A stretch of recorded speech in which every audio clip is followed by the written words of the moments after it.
I'm yeah, I'll be recording these and putting it up on YouTube on our YouTube channel for anyone who couldn't make it or wants to review it or whatever. Just so people are aware of that. If somebody has, for whatever reason, has an objection to that or doesn't want to be up there, let me know. I'll arrange to remove either all of it or the part that involves you. Anyway, any thoughts right now on Foreverism? I think I got it. I mean, basically, they're saying since there's more people in the future, what we need to do is concentrate on the future. Right, because if you can help, like, say, 10 people versus 100 people, it seems logical that you help the 100. And because there will always be more future people, and by people, I literally mean more than that, I mean sentient beings, because they mean to include animals and any kind of future creature of any sort that is capable of having good and bad experiences. But we'll say people for short. And yeah. And this rubs a lot of people the wrong way, by the way. These ideas are very controversial, but they do have a certain amount of sense to them. Well, it seems like you're in an infinite regress too, because if next year there's more, you're thinking there's more people and there's going to be more people, then you're still concentrating on the future. The year after that, there's more people, and so there's never an end. Yeah, to some people, this strikes them as like, well, this is a pretty exhausting job description. It's a job which is going to get harder and harder forever and ever, and it's your job to and you have an obligation to do it. We all do. Anyway, it's we'll come back to that, but if you don't like Foreverism, there is an alternative here, which we're going to be talking about. The alternative too may strike people as unacceptable too. And this is where we get into what I call non-existentialism. And by non-existentialism, I should be clear, I don't mean the opposite of what people think of as existentialists. Those are a group of philosophers, includes people like Kierkegaard, Nietzsche, Sartre, Heidegger, and Simone de Beauvoir, and many others.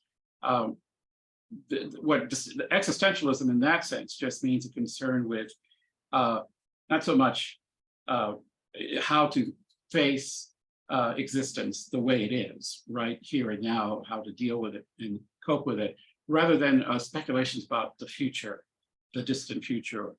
So that's existentialism. Non-existentialism actually does share with the existentialists the focus on the here and now, and less about the future. So it's not the opposite of it. But the reason I call it non-existentialism or existentialism with a slash through it is that they literally mean it quite literally.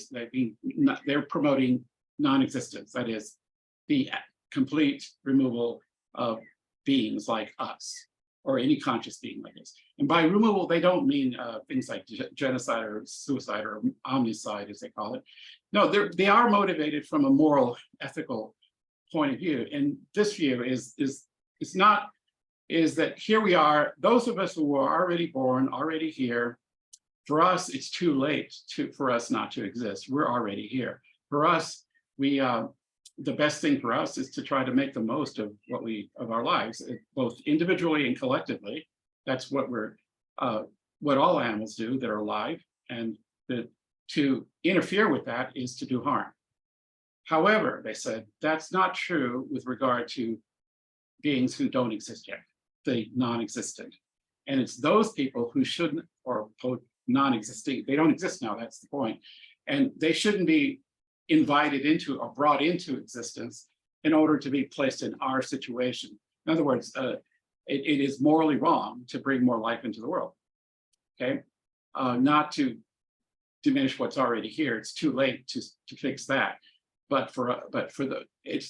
And this relies on an argument, or at least some versions of this have this idea of one version of which is anti-natalism, has been around for a long time. You find it in ancient religions, certain kinds of Buddhism, for example, but even within the Christian tradition, they think of the Shakers who disappeared, I think, a few years ago because they wouldn't procreate. That was against their religion.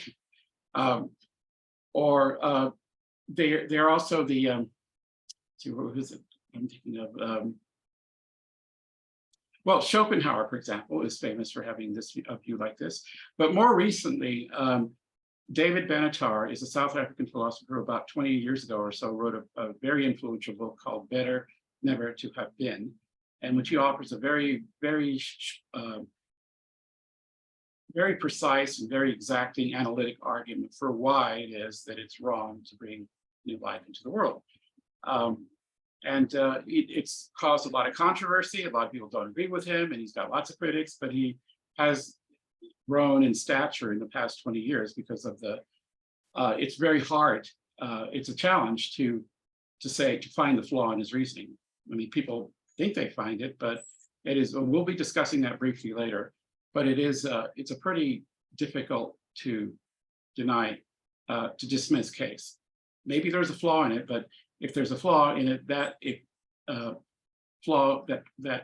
alternatives also have flaws in them.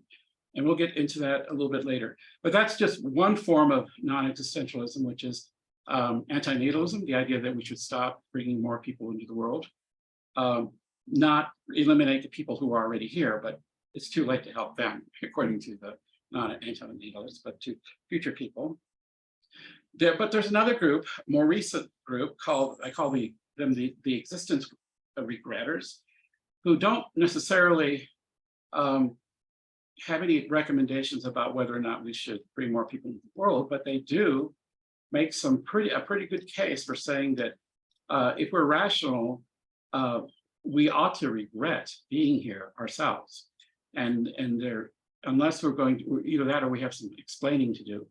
And we'll get to that. Then there's a fascinating article by an Israeli philosopher named Saul Smilansky, and more recently by a British Oxford philosopher named Kahane, who discuss an even more severe form of existence regret.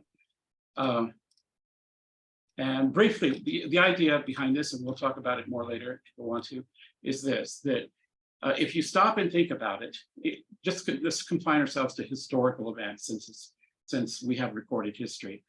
A lot of very ugly, terrible things had to have happened for us, those alive today, to be here. A lot of people had to be conquered, killed, exterminated.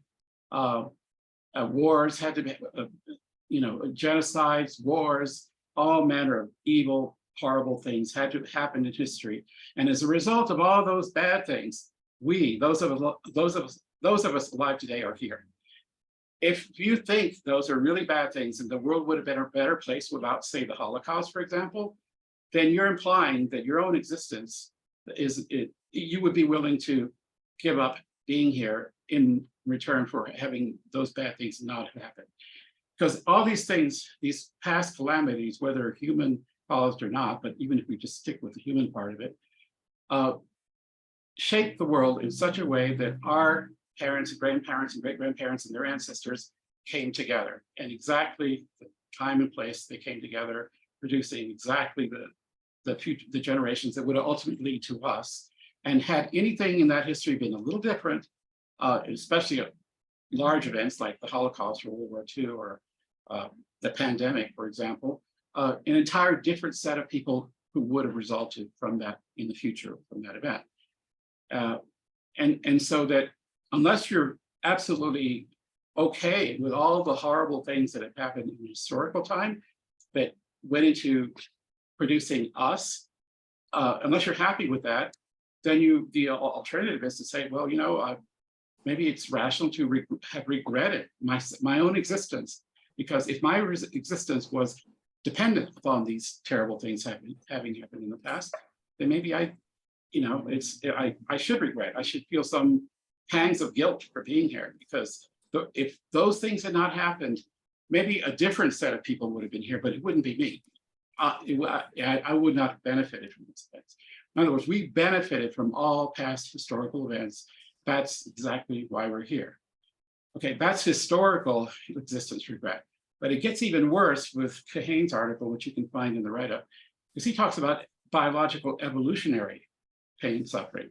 Now it's the past evil, pain and suffering is magnified 1,000 times. Think of all the living things that had to have died off and in sometimes terrible circumstances in order for someone, and those, for example, other species which killed off, certain species, but we are the descendants of the survivors.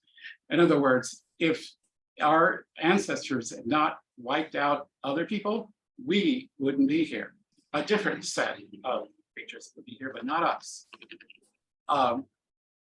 And it's just it just magnifies what historical regret, the evolutionary regret, is even worse. He spells this out in the article there. It's like he calls it an evolutionary debt. We all are beneficiaries of a huge amount of pain and suffering if you go back, just even in historical times, but even more so if you go back to evolutionary times. And what is the rational attitude to have to this realization, assuming it's occurred to you? Well, one possibility is to say, well, it's not our fault. We didn't do any of this stuff. We're here. If it wasn't us, it would be somebody else. But that attitude seems to say, well, I guess it's okay that all this horrible stuff happened. And he, by the way, lists a lot of it because you wonder how the magnitude of it is pretty stunning if you think about it.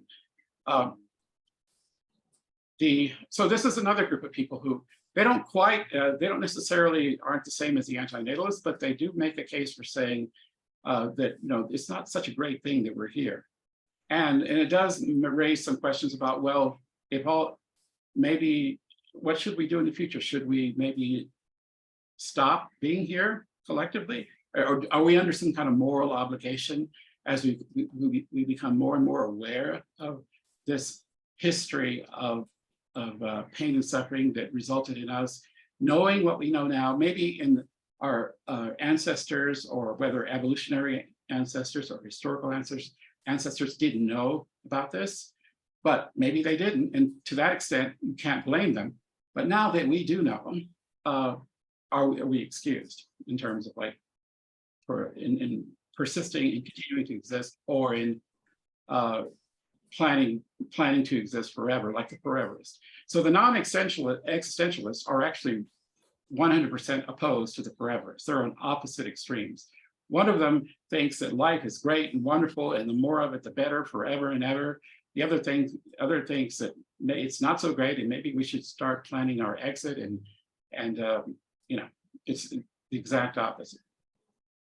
And we're not from a philosophical point of view, we're not saying that either one or the others. We're not predicting that one or the other of these particular perspective is going to actually come about. We're not making scientific predictions about the future. We're just saying, well, if it's in our power to do something to promote one or the other of these goals, which one should we be supporting and why? Okay. Any thoughts or questions right now, or reactions to any of this? Anybody? See, somebody has. Okay.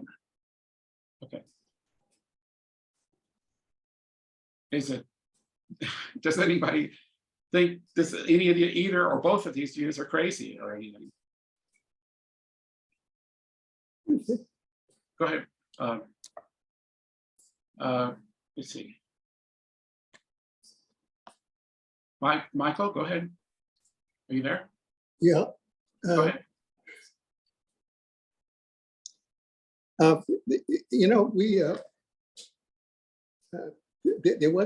We had a chance to implement a policy that would have been brought about world peace in 1945. The world was divided, the country was divided. It was divided between the ones who wanted to Michael, I can't hear you very well. Is your mic up? Maybe? Okay. All right. Yeah. Can you hear me now? A little bit better. Go ahead. I think we had a chance. What you're talking about is something like a social democratic proposal.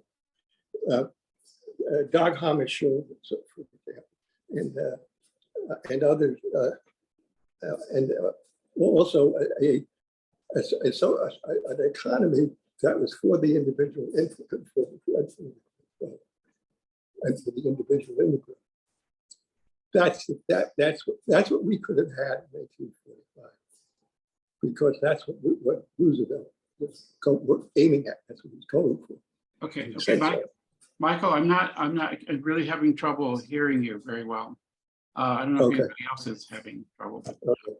Okay. It may, yeah. Does anybody else have any comments? Go ahead, Terry. Yeah, I confess I didn't get through all of the readings and everything that were put into the meeting background, but I did see enough of it.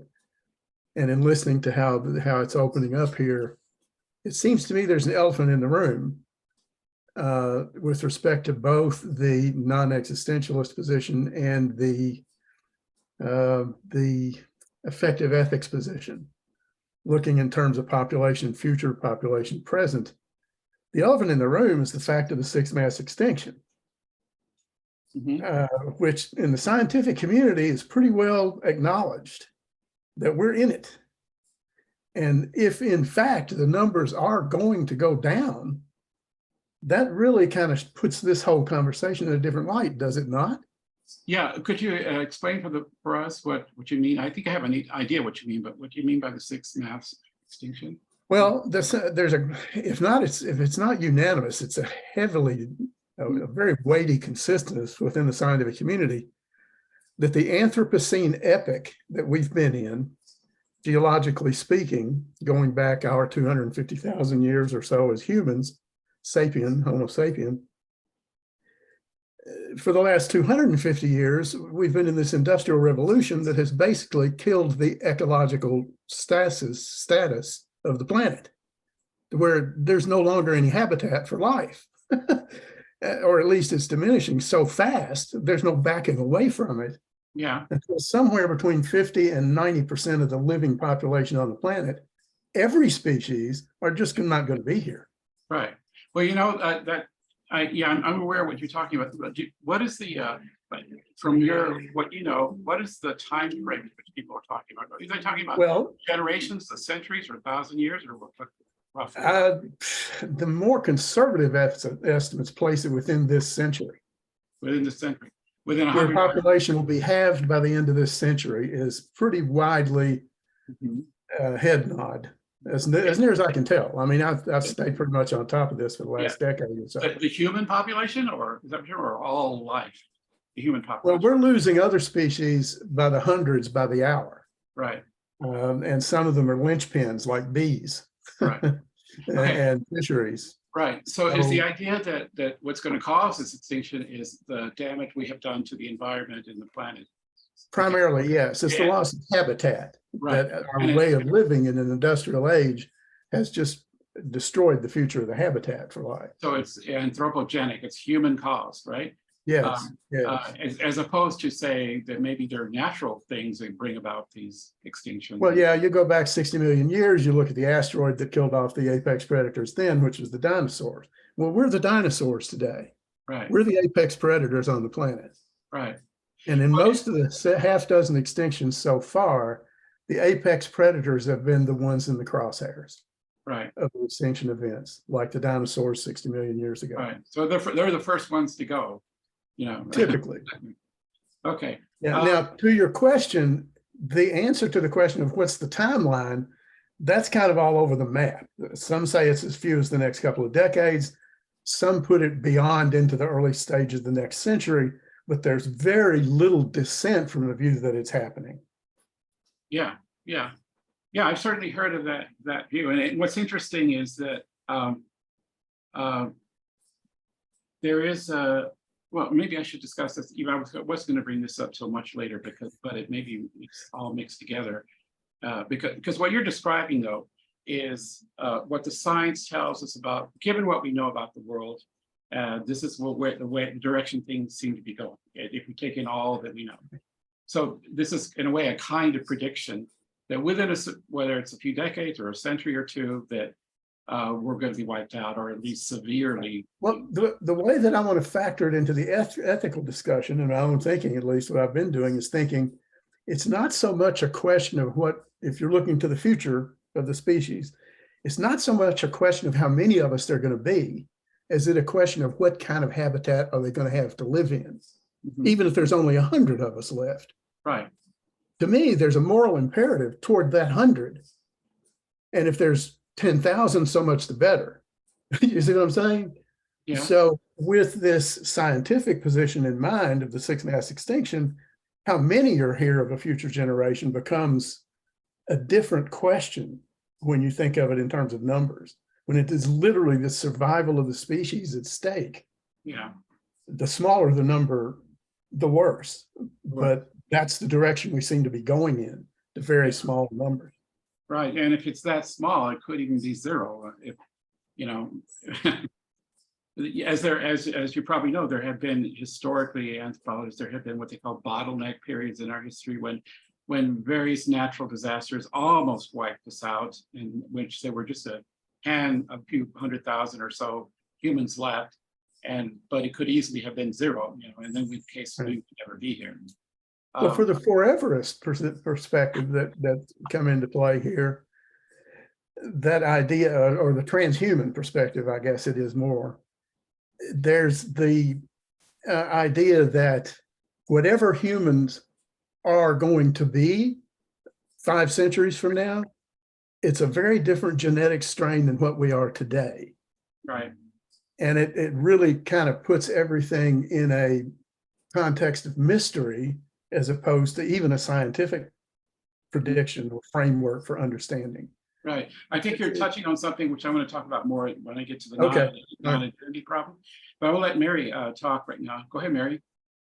Well, you know, what this has sparked for me is whether human beings are phenomena or epiphenomenon, and whether we have some place that can ultimately be stabilized. Whereas, like, we're our own causation. We figure into causation in a way that, you know, positively influences the world. So I think from an existential point of view, I almost become to the point that human beings are not essential. Of course, I think many people think this, essential to the natural world, and that in fact, when our emphasis on us being phenomena, I think, is incorrect. I think we are epiphenomena, and we lose our relevance in that way. Worrying about the future is not on everybody's mind. You know, it's the idea that we can reflect, impact, manage the future in some way that's positive for humanity is mind-boggling to me, considering whatever you want to consider. So that's it. So spark some thoughts. Okay, so you're saying that so worrying about the future seems, you're saying it's futile or it's irrelevant? No, it's very remote. I mean, there are people who are concerned with that, but as kind of an ordinary person on a day-to-day basis, I kind of figure, I don't know if it's, you know, relevant or interesting or makes sense to anyone to say there's phenomena which has causality, and then there's phenomenon which produces epiphenomenon, which has no causality, or its causality is mute. And I have a tendency to think that we do not participate directly in causality in the course of things.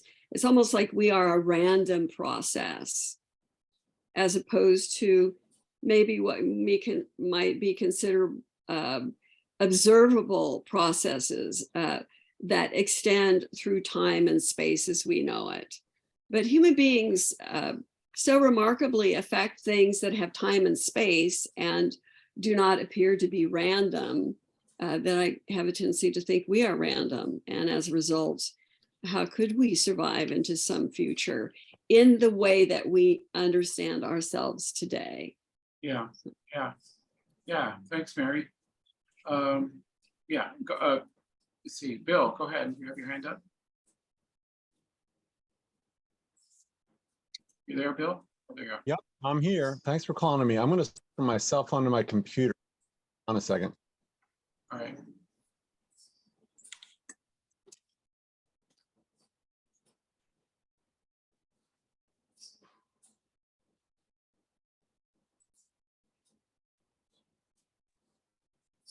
You there, Bill? Okay. right. Okay.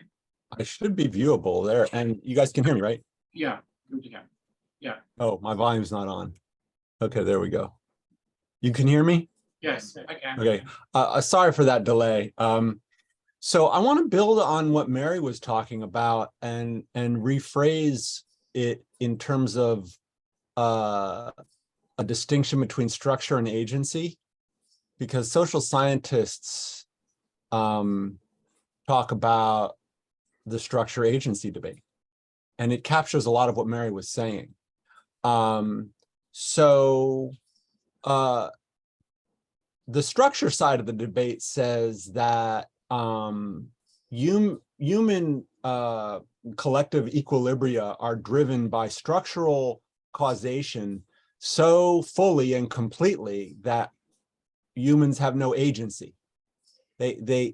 When they see a problem, they can't solve it, like these kinds of problems that you're talking about, like mass extinctions or degradation of the environment through pollution. There's no capacity for human agency to solve these problems because these problems are caused by such deep structural forces that are immune to human problem solving goals. And so from that structure point of view, humans are just epiphenomena driven by these causal structural mechanisms that drive humans to destroy species and destroy the environment and make the planet unlivable, and there's nothing anyone can do about it. There's no agency. Now, that's the structural side of the debate. The agency side of the debate says, no, human history shows plenty of examples where a problem got so bad that people did something about it. And they didn't solve it perfectly, but they avoided the worst outcomes of that problem and solved the worst aspects of it through the exercise of human agency. And so the middle ground says, well, there are a lot of structural constraints, but there's also a lot of agency. It kind of depends on what the critical juncture is, how bad the problem is. It depends on, how politics gets organized. It depends on various variables. But if the variables line up right, then agency is possible and problems can be solved. Not perfectly, but enough to survive. The only fly in the ointment of that view is the so-called black swan problems, where things reach a tipping point beyond which you can't do anything. It's too late, just because of the causal mechanism of the problem itself. Like if global warming, the experts in this, I'll close with this because I've talked a while. Experts in global warming say that once the temperature rises a certain amount, then the rest of the negative effects are going to happen no matter what remediation efforts you make, because you've passed the tipping point. And other kinds of black swan problems are just problems where you don't even see it coming. The disaster has already, occurred beyond repair before you even saw it coming. So in those kinds of situations, yeah, agency is not possible. So I hope this helps to, extend Mary's comments about the question of whether humans are phenomena or epiphenomena. Thanks for listening. Yeah, thanks, Bill. That was very helpful. Yeah. Yeah, in fact, we're going to be toward the end. I want to bring up a recently, well, it's recent for me that I discovered it, and maybe it is for other people. Maybe I should just mention it now because it's perfectly relevant to this. I don't know if any of you are familiar with this, but about a few weeks or months ago, at least I became familiar with, there was a documentary called Birth Gap. Has anyone here heard of it or seen it? You can find it on YouTube. It's actually, I understand, a 3-hour-long documentary, but only 1 hour is available on YouTube, and it's enough to provoke a lot of thought it is actually a documentary done by a data scientist, Stephen Shaw, who has for many years, he studies demography or population patterns worldwide. And he, in the process of doing this, he began to notice that this has already been noticed by some people in certain parts of the world, but it's becoming what they didn't know was how widespread it is. And that is what he calls unplanned depopulation. This is where the populations of different countries and essentially the whole world is going down. Not okay. This is important. It's not that the population isn't still increasing. It is. I think we're somewhere around 8 billion, and it's still rising. So however, what is noticeable from a democratic point of view is the acceleration rate. It is decelerating. And to use an analogy, it's like if you can imagine a car going down. The difference between acceleration and speed. A car is going down the road at 60 miles an hour now. Say 5 minutes ago, it was doing 70, and then 5 minutes earlier than that, it was doing 90, and 5 minutes earlier than that, it was at 110. If you work out the deceleration rate, you can predict, assuming nothing else changes, that within 10 or 15 minutes, it's going to be going backwards at 40 miles an hour. And something like that is happening with the world population. It's still increasing, but the rate of increase is noticeably leveling off. It's still increasing, but leveling off. And if the trends continue, it's going to flatten out and then begin to drop at an increasingly fast rate, faster and faster rate. Not the speed, it's because of the compounding effects of deceleration. With each period of time, depopulation is happening twice as fast as it did in the previous unit of time. And the thing is, this is happening on a worldwide basis. But it's true, it's not happening everywhere to the same degree. It's been noticed for a long time in South Korea and Japan, for example. They have a crisis situation there. They're worried about who's going to be around to support the current people when they retire if there aren't enough young people to produce resources to pay for Social Security or whatever. And they can project what their future population is going to be based upon past and current trends. And it's looking very bleak as to what, I mean, the fear is this: you're going to have, see right now, it's one thing to have, say, a population of where for every one retired person, you have 10 working age people who are paying taxes to support that person. What about when it reverses? How's that going to happen? What's going to happen then? Either people or working age people are going to be taxed to exhaustion, or perhaps more ominously, people are going to start thinking, well, what are you going to do with these old people? Maybe we should start, gassing or something as extreme. And there's actually a fictional film that's pretty serious about this, made by a Japanese director that just came out a few months ago about this. It's called Plan 75. And it's about this: if the current trends continue, there may be government programs designed to encourage older people to voluntarily dismiss themselves, simply because the burden to society is too great. And there aren't going to be enough young people around to make up for it. Okay, now this is pretty extreme already in certain Asian countries like South Korea and Japan. And if you watch the documentary, he focuses, Europe is not far behind. Italy and Germany and Spain are experiencing very similar things. And it's spreading throughout Europe, and they can see it already in the United States. And it'll be the more developed, wealthier countries that are going to experience this first. But it's not just there. It is even in Sub-Saharan Africa, which has one of the highest birth rates. The rate of acceleration of birth rate is dropping there as well. And so this does not bode well, because people think, well, if the native population gets too old to work, we can always have immigrants come in and do the work.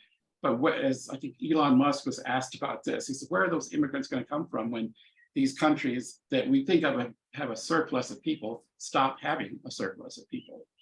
it's going to be mass societal disruption, and that is the fear. Now, this is a scientific hypothesis based upon what the data they're seeing from worldwide, from sources all over the world. In the documentary, they interview population experts from all over the world to see what's going on, because so there's that. Now, whether is going to pan out the way they describe in the documentary, I don't know, but I think if it's true, it does mean that and also they're not talking within a time frame of centuries or 1,000 years from now. And because of this deceleration rate, it's expected to happen. It's going to be noticeable within 2 or 3 generations, and accelerating with each generation. So we're not talking hundreds or thousands of years now. We're talking about maybe within the lifespan of very young people today, that this will become a worldwide crisis, unless something changes. And the big question in the documentary is why is this happening? Because you can sort of explain it that partially. Why is it happening in Western, well-educated industrial countries? Because we know that as people become more educated, birth rates go down. That's been known for a long time, but it's happening everywhere, even in countries where that isn't the case. It's true. It's worse in European and highly developed other parts of the world that are relatively well off, but it's happening. It's noticeable now everywhere. Just about. I think the only country they were able to find where this wasn't the case, at least not yet, was Iceland. But Iceland is a pretty small, low population area, and there could be very peculiar cultural reasons as to why it's not happening there. But anyway, it's well worth watching. The question is, well, what is causing this? Because I mean, they were actually pulling their hair out as to why. It's explainable locally due to various cultural practices and everything, but because it's happening globally, they were a little bit puzzled. And I don't know if they have a clear answer yet, but they're beginning to think that the cause has to do with ultimately it's economics. It comes down to people realizing that a worldwide, apparently, ethos around postponing having children, where young couples decide they are not, that it's not the right time to have a child until they, and then the question is, they want to get their career out of the way, or they want to save up enough money to do this at a time when it'll be better, when they'll have more resources to have a family. But what happens is that, at least that's the speculation, that by the time they hit 30, the probability they will have any child drops by under 50%. And of course, it drops to close to 0 past 35 for women. And it's a problem. They say it's a part of a social structure that for a long time has encouraged people, at least in the Western world, to postpone having families until after they've gotten their education, their career and stuff out of the way. And what's happening is that this is sneaking up. They're getting to the point where they wait too long, there isn't going to be a family. There isn't going to be children involved. And this has become so widespread that that's the best answer they can give as to why it's happening on such a large scale.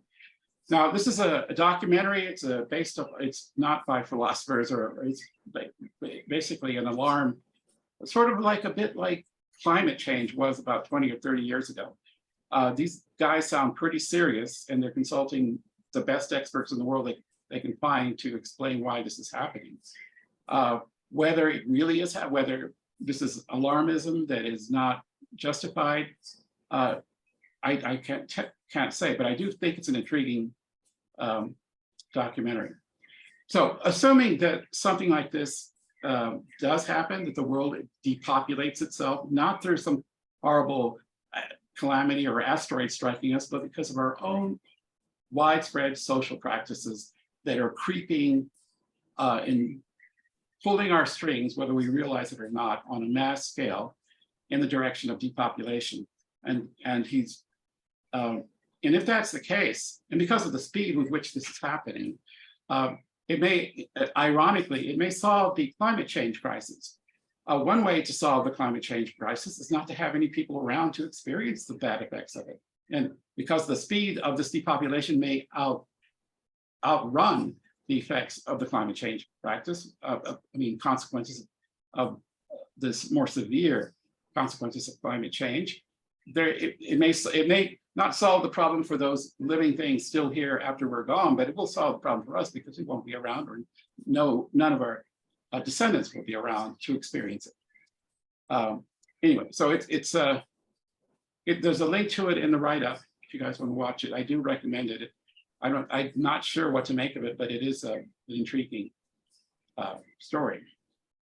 Anyway, but that's really not philosophy. That's whether that's going to happen or not. It's a really scientific question. Whether whether any of this, as far as what will happen in the future.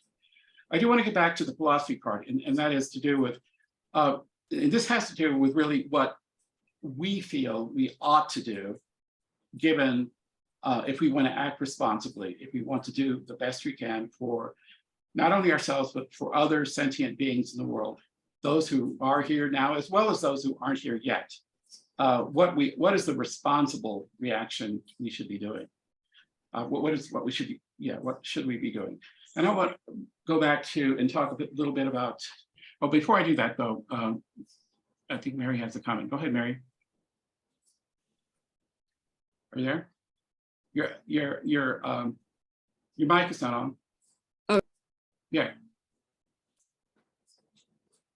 We still can't hear you, Mary. Oh, can you hear me now? Yes. Yeah. So just lots of random thoughts. I put some of them in the chat because and as you've said, are these philosophical questions or not? Well, this whole conversation is one about the normative and the ethical aspects of should we, right?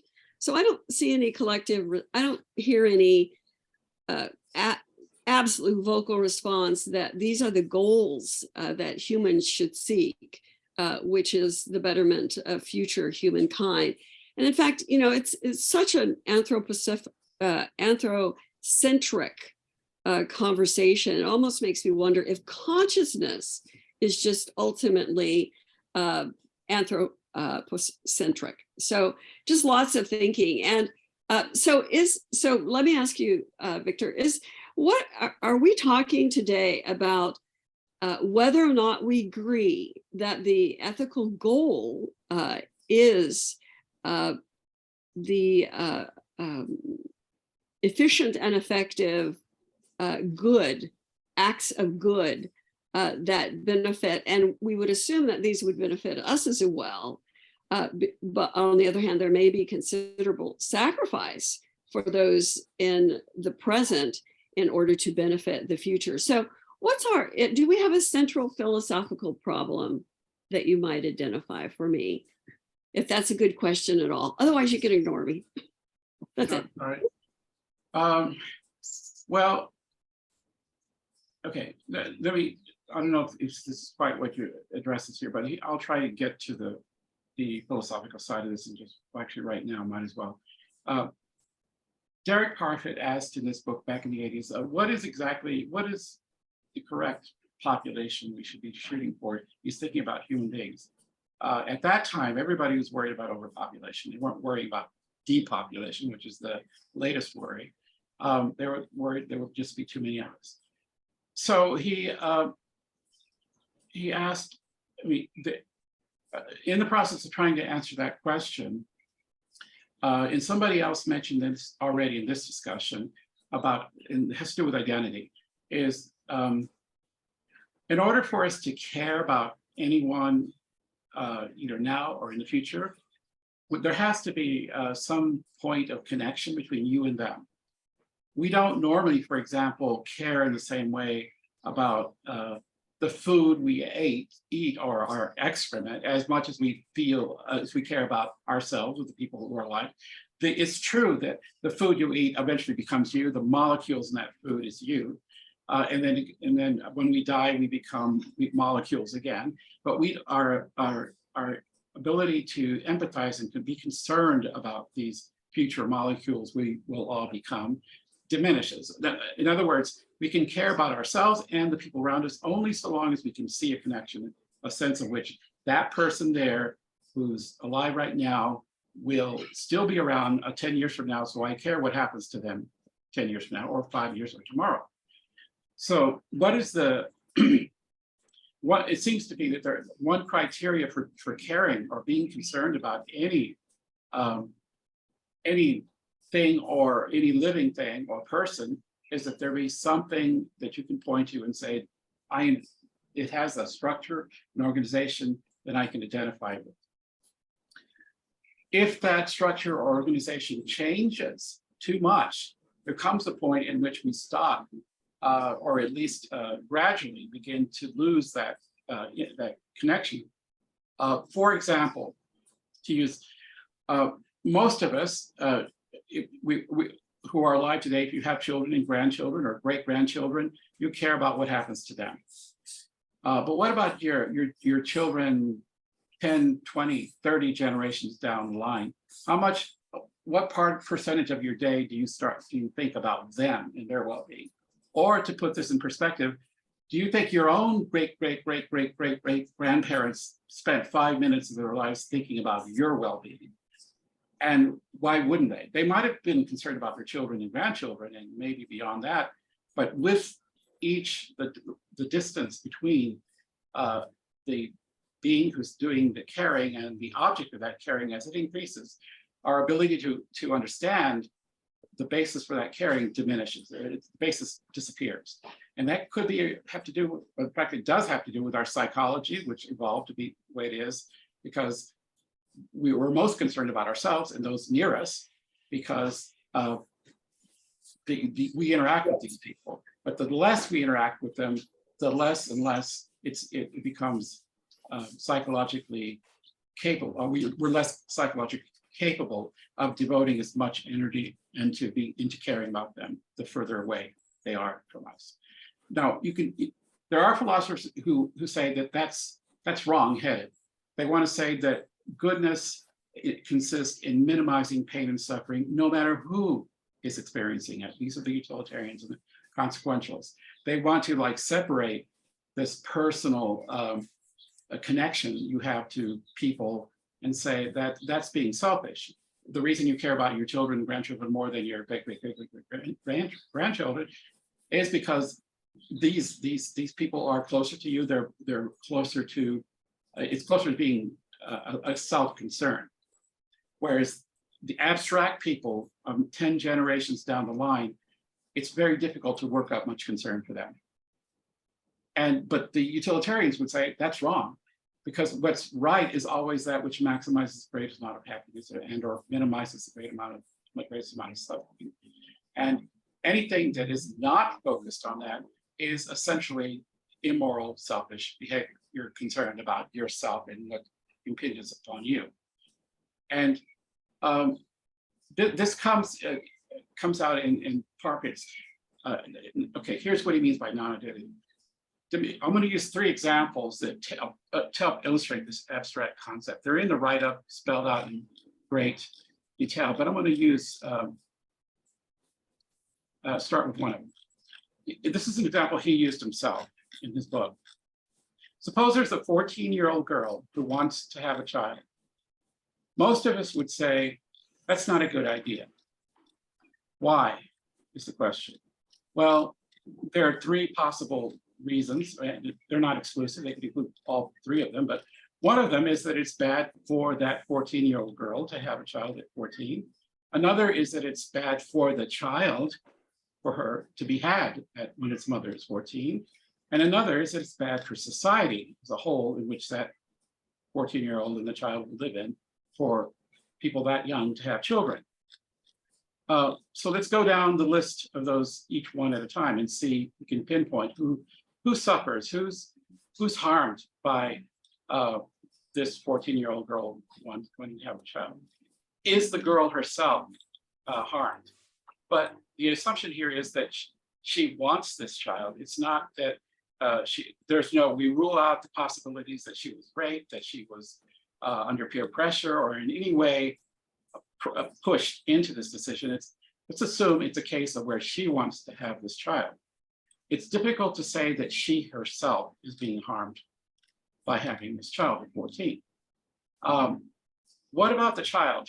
Some will say that the younger the mother is, the dimmer the future prospects of that child will be, because at that age you don't know how you're going to take care of or get the resources to take care of this child, and therefore someone who was born when their mother was 14 has dimmer future prospects than someone, say, who's born when their mother's in their late 20s or 30s. And that's statistically. What? Okay. Well, statistically, that might be true.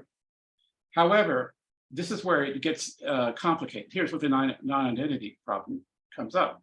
If she has the child at 14, the child she has at 14 is not harmed by the fact that if she had waited until she was, say, 29 to have this child, that child had when she was 29 would have had a better life. That might be true, but that would have been a different child than the one she has at 14. There are lots of people, in fact, when somebody explained this, somebody discussed this in a newspaper article, someone wrote in and said, I was 16 when my mother had me, and I'm perfectly happy with my life. It's not like my life is a complete misery from one end to the other. I don't regret her having had me. And in fact, and if she had waited until she's 29 to have that child could say the same thing. In fact, every child, unless, and there's a big unless here, that child is having a life that is below the threshold of being worth living. And there are perhaps extreme cases where someone is born with a birth defect where every moment of life is hell. And for that person, indeed, not being born would have been better. But for almost everybody else, if you ask them, even if you ask people who were born when their mothers were very young, if you ask them, would you rather have not existed at all, or your mother have waited until you were 29? And they always say, I'm glad I'm here. Because if my mother had waited till she was older, it wouldn't be me. It would be a different child who would have been born, who would have been in that position. This is because the child had at the earlier point in time is not identical with the child had at a later time.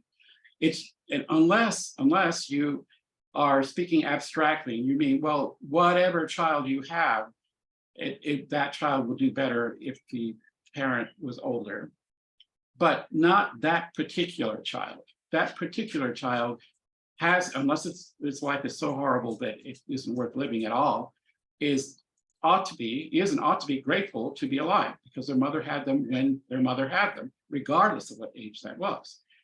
And to say that the child was harmed, that child, the one who was had when the girl was 14, is incoherent because that child would not have existed if its mother had waited till she was older. So you can't put the blame, you can't say the mother was harmed, you can't say the child was harmed. Can you say that society was harmed? Well, you can, and you can certainly try that. And many societies actually do consider take an interest in the well-being in their future citizens who are born. That's why we had societies that try to outlaw abortion and others who try to improve the quality of early childhood education, for example, because societies have an interest in what kind of people these people are going to be when they grow up. However, the problem there, though, is that the societies aren't concerned with the particular child. They're concerned with the statistics. If a lot of children are born in this situation, it's not going to be good for society, as opposed to if fewer are born in that situation.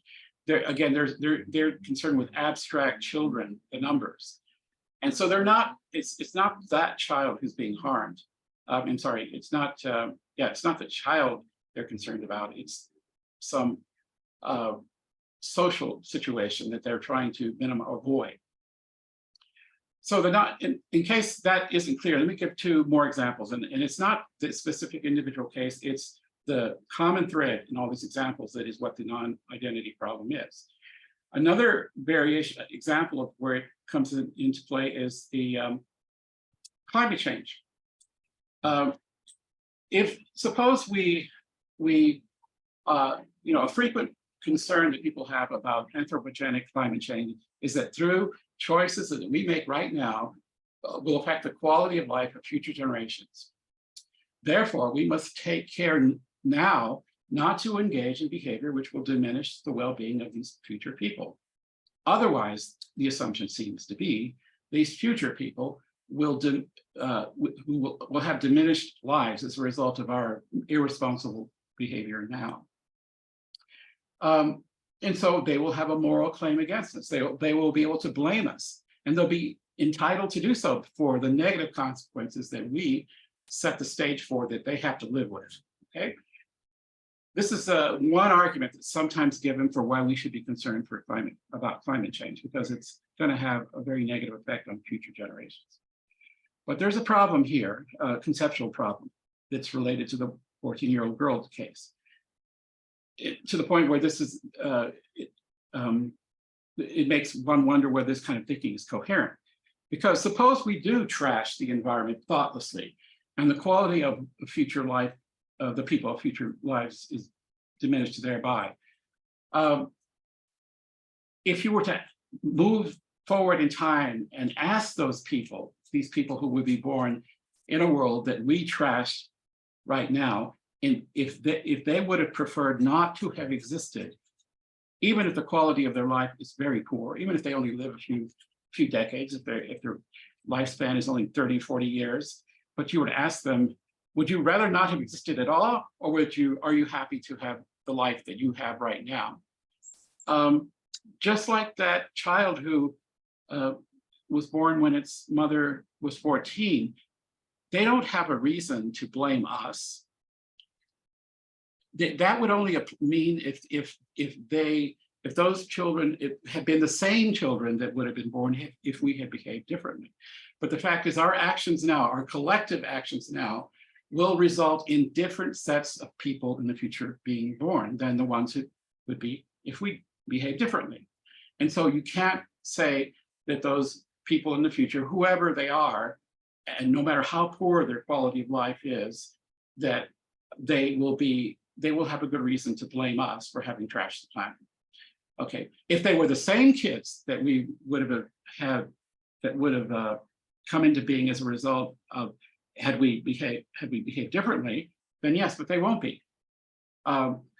In 1,000 different ways, major decisions that societies make alter which generations come into being. If the Holocaust, if World War II, if the Great Depression, if these events had not happened, different sets of people would be here today.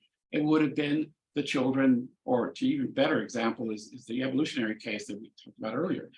If our distant ancestors had not brutally murdered and wiped out other species or other competitors, the descendants of of our ancestors' victims would be the people here now, not us. We are here precisely because our ancestors wiped out the competition.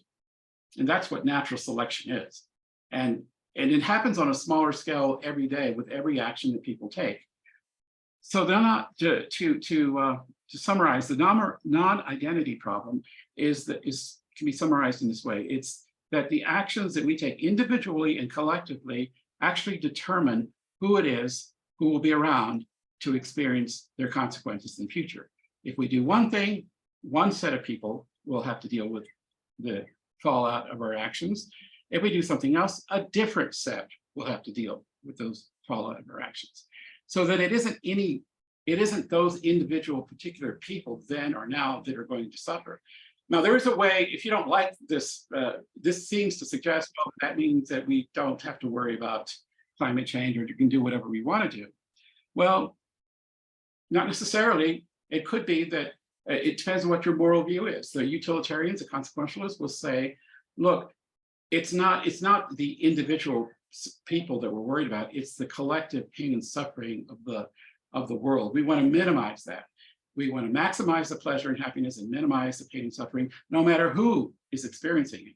We're not thinking about this set of people or that set of people, but the whole, as though pain and suffering were a very negative poison and joy and happiness were a very wonderful nutrient. we want to maximize one and minimize the other. And because they're inherently good. And it's not that we're concerned about any particular people or sets of people. It's only that quantity that we're concerned with. So the reason this comes up is because,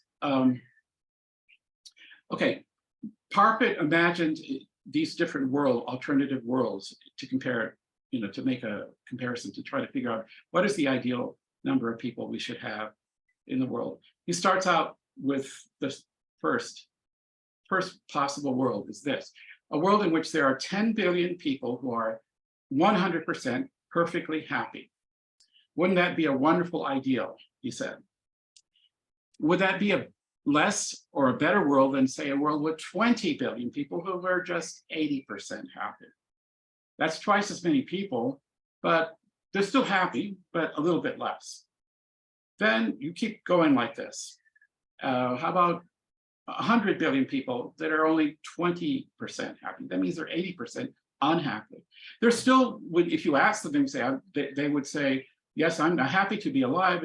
I can imagine being better, but zero happiness would be a life that is so horrible that you would rather be dead.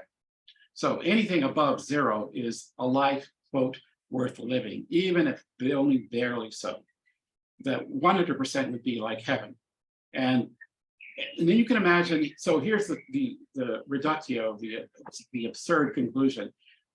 A population with 1 trillion people whose lives were just barely above worth living, I would say 0.5% happy and 99.5% unhappy. Such a vast population of extremely unhappy people, but not quite so unhappy that they'd rather be dead, would be a better world than the world with 10 billion people who are 100% happiness, because you calculate the volume, because 1 trillion times tiny percentage of happiness adds up to more total happiness than 10 billion people, 100%. If you can do the math, you did it, it's pretty clear that you can always add more people and increase the total amount of happiness in the world, even though each individual person has a very low, very tiny level of happiness. And that's what some call the repugnant conclusion. It's repugnant because that's what the suggestion is, that's what happens when you divorce pleasure and pain from individual beings, and you're only thinking of quantities here. Because if it's only quantities of positive things that you're trying to maximize, you would do well to increase the number of people to as beyond. The only limit would be when there's so many people on the planet that they're bordering on saying, I'd rather be dead. Okay, as long as they're not able to, they won't say that about themselves. It's better that there be more of them, because if you add up that happiness, it will add up to more than 10 billion people 100% happy. And that's the paradox. That's what happens if you divorce, the happiness and pleasure from being from what they call person affecting or person centered happiness or pleasure, where you're thinking, like we were talking about the 14-year-old girl. We specifically said, we were trying to pinpoint who is harmed by discouraging the 14-year-old girl from having a child. The child, the girl, or society? If you can't pinpoint who it is that's being harmed, then you're really concerned about total happiness, not about who's experiencing it. And then that becomes your principle for guiding our collective behavior. And if that is the case, then it seems we reach the conclusion that the more people we can possibly cram into the world, or even the universe, if we run out of room here, is the better the world. And it doesn't matter. This is where the Foreverists seem to be going too, by the way, because they're concerned, they're consequentialists. They don't care about individual people. It's the quantity of goodness or happiness in the world that needs to be maximized, not who's experiencing it. And that leads to this is the philosophical problem. What is the correct measure of this? What is the thing that is going to be shaping our goals? It's about maximizing total goodness, happiness, and pleasure and joy over pain and suffering, and the reverse, no matter who is experiencing it, Or does it really matter that there be people, particular people experiencing these things? And either way, you, on the one hand, if you accept the only thing that matters is that people, real particular people, that we're talking about the harm or suffering that real individual particular people have, as in the case of the 14-year-old girl, the child or her child, then you get one conclusion. You get the conclusion that we shouldn't be discouraging 14-year-old girls from having babies, because they're not harming themselves, they're not harming the child, because that child they would have had, they have, if they have it, will not regret its existence. It won't be better off if the mother was 29, because at 29 she would have a different child. That particular child she had at 14, assuming having a life at all is worthwhile, is a worthwhile life, and therefore is not, that child isn't harmed.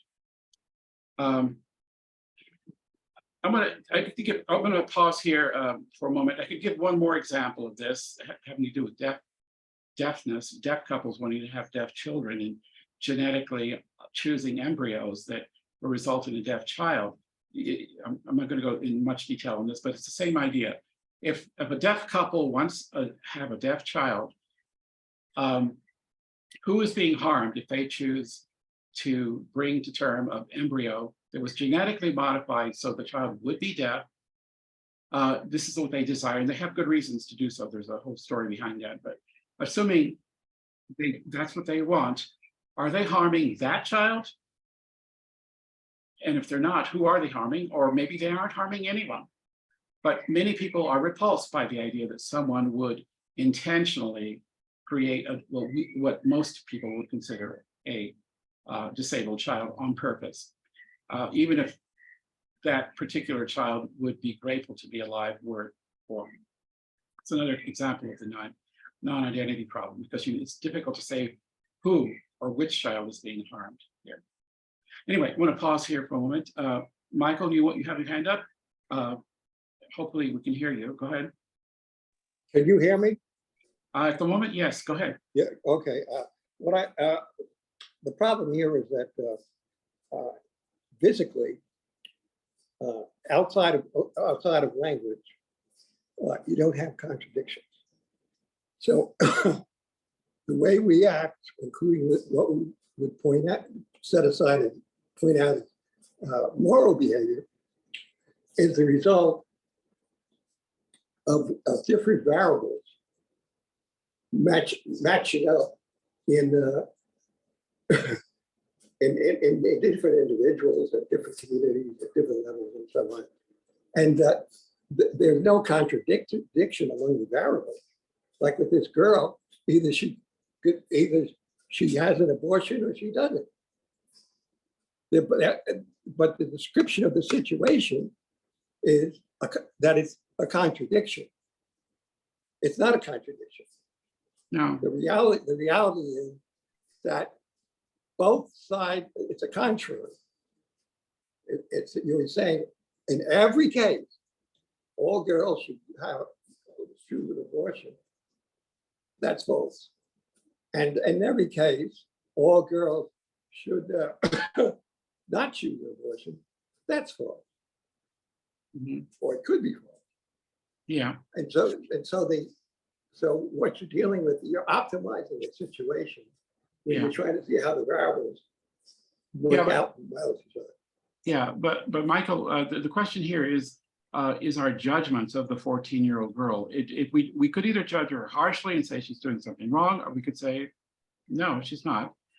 And whatever judgment we take with regard to her, if we're going to say she's doing something wrong, then if you take the person affecting or person-centered moral view in which something is only wrong if you can pinpoint who it is that's going to suffer from it, then you're under the rational obligation to explain, well, who was being harmed here? The girl, the child, or society? Well, I've covered that.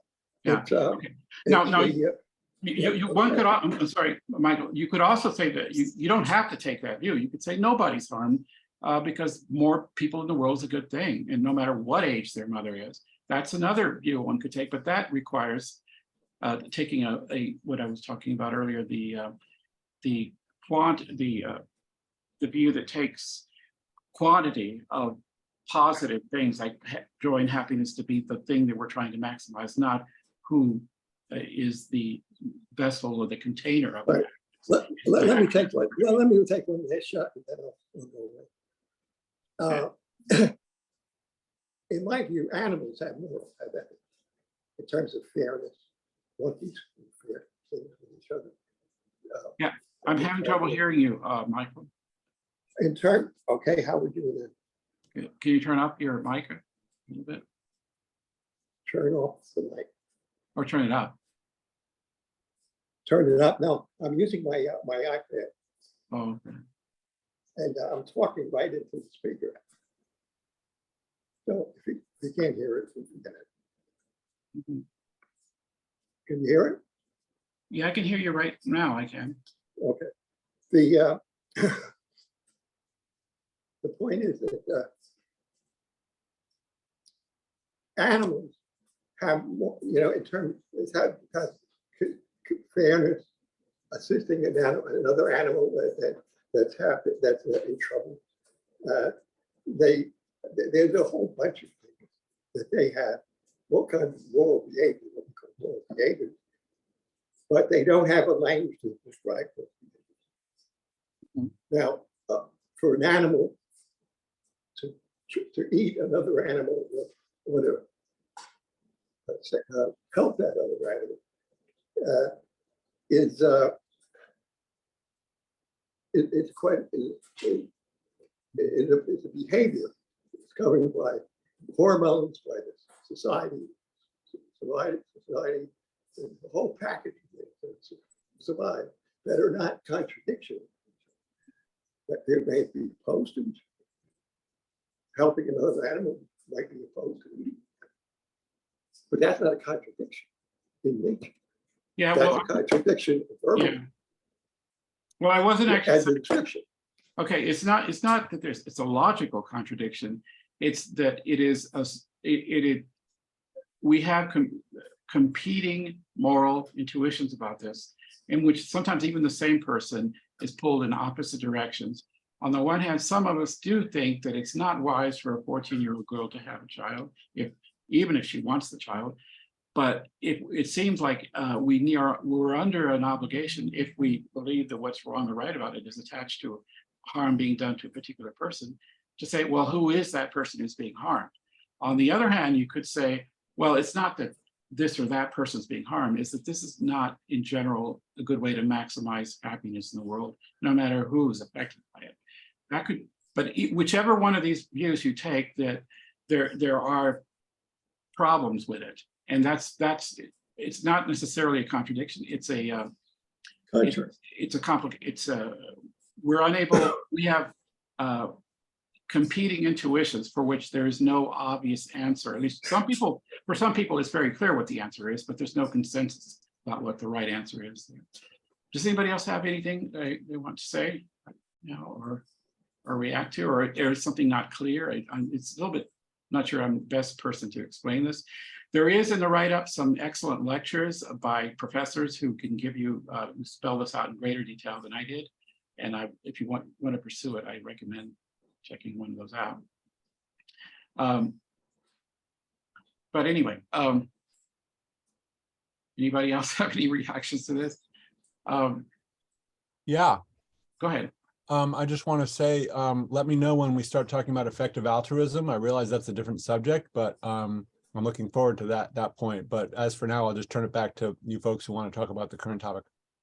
Okay, well, the way effective altruism is related to this is that effective altruists are a type of what I was saying earlier, foreverist. These are not exactly identical with you, but what foreverist, transhumanist, and what's that third group, long-termist, share is they believe that it seems to be an implication of their view, if you're an effective altruist, and this has been spelled out in some of their literature, that in order to be an effective altruist, and this is a highly philosophical driven movement by their actual philosophers who are involved in the theorizing around this, they would say, we have an obligation, is what I said early, very beginning, to maximize the positive consequences of our charitable of our acts, whether they're charitable or not. So they're maximize the pleasure and happiness in the world that results from them over the opposite. And so, for example, if you have $1 million to give to charity, an effective altruist would say, well, the right way to do this is first to find out how much bang you can get for that $1 million doing this versus that. In other words, do a cost-effective or cost-benefit analysis of all the things you might do with that money, and see which one comes out more positive, and that's what you should do. And now this makes sense to a lot of people, but what distinguishes the effective altruist, the philosophy of it, is that they're not saying this is just a good idea. They're saying if you don't do it this way, you're being immoral. They're giving it a normative punch to it, that meaning that if you want to do charity some other way, like for example, say you want to give your $1 million to some particular cause that you are emotionally attached to, they would say that's wrong. That's morally wrong, because you're not maximizing the positive consequences of what you're doing. So if that's one of their fundamental principles. Go ahead, somebody. Mary, did you want to react to something I said here? Or well, so there are many assumptions underlying the argument for as well as against effective altruism. And so if I focus on that, then I would say not anyone has the kinds of intuitions about what is morally good or morally efficient that altruists have. And so it's an interesting subject to think that they are enrolled for the collective good. And but I've never had an effective altruist proselytize or evangelize their cause as a normative guideline, or as a normative rule for society that everyone should participate, and if you don't, you're immoral. So I haven't heard that yet before. Okay, thanks, Mary. Well, it's actually stated, if you go to their website, that's the very definition of the effective part of altruism. They're not just a charitable organization. There have been people doing that forever. If the effective part of it means doing things in the most efficient way possible, and they're very highly motivated by the use of science and technology to determine what is the most effective way to benefit, to get the biggest positive bang for the buck from whatever charitable act you want to do. That's what they're very rigorous and very disciplined about that. This is the official policy of the effective altruists. You can go to the website, they spell it out. And yeah, they do imply that, well, here it is, because they're consequentialists or utilitarians. Utilitarianism is a view that the right thing to do is always that which maximizes positive consequences over negative. It's not like it's a suggestion or it's a good idea. It's like, if you don't, then you're not doing what you ought to be doing. That's the implied normative judgment there. So it's not like it's a suggestion. It's more like you're being immoral if you don't. That's a little bit more serious, because they have a lot of critics too. There are many people who would say that that one of the problems with taking effective altruism in that rigorous philosophical way. Now, of course, there are people who are sympathetic to the effective altruist and who go with them to an extent. It's not like all or nothing here. You can certainly say that I agree with the effective altruist that you should pay attention to how you spend your money if you're going to, in other words, you should try to make it, have the biggest bang for the buck. That makes perfect sense. Where the controversy comes is when the implications is that if you understand their view and where they're coming from, is it's not a suggestion, but a command, an imperative. And that's where the sparks fly. That's when people say, but wait a minute, I want to help so-and-so, even though that doesn't produce the greatest amount of happiness in the world, what's wrong with me doing that? And they would give you an answer. What's wrong with it is that it's not the most effective way to give. to be charitable. And that's because they separate the harm or help or the goodness that is from an act from the individual who is at the receiving end of the act. From what they're concerned is quantity. It's a quantitative. They're trying to maximize a certain quantity of goodness or pleasure or happiness in the world. That's what matters to them, not who it is that gets it. One of the early founders of the group, even though he didn't use this term, was Peter Singer, who famously argued decades ago in a paper called Famine and something or other. He was reacting back in the 70s, I believe, to a famine in Bangladesh, in which he argued that that if you had a choice between, say, helping out a family member of yours with some money, some monetary help, versus a whole community of people in Bangladesh who were starving, the morally right thing to do is to send it to Bangladesh to help them, because more good would result from, say you only had $100 to give away. You would do more good by sending it to some of these strangers on the other side of the planet who you've never met, never will, but more good would result from that than helping someone close to you. And he said to help someone close to you is basically very close to a selfish act, because yourself can include those people around you, and that's the opposite of a moral act, to be selfish. The more removed, the more abstract, the more distant is truly doing the right thing, according to him. And that's an extreme example, but that's at the very heart of effective altruist thinking, that it's the quantity of good that results from your act that determines how good it is, not who it is that is experiencing it. Those who find that forbidding, that view too harsh or too forbidding, tend to be critics of effective altruism.